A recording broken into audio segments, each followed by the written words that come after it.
యేసు ప్రభు వారిని సిలువ మ్రాను మీద వేలాడదీసేటప్పుడు పైన ఏమని రాశారు చెప్పండి?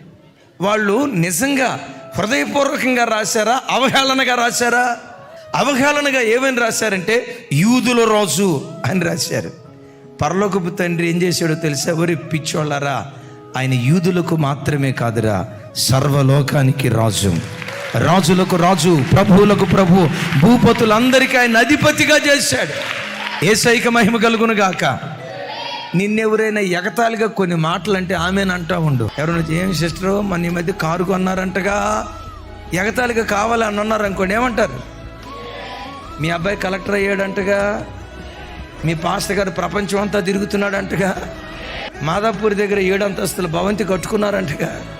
గుండెల్లో రాసుకోండి, అపహాస్యపు మాటలని ఆశీర్వాదపు ఓటలుగా దేవుడిని బ్రతుకులు చేస్తాడు.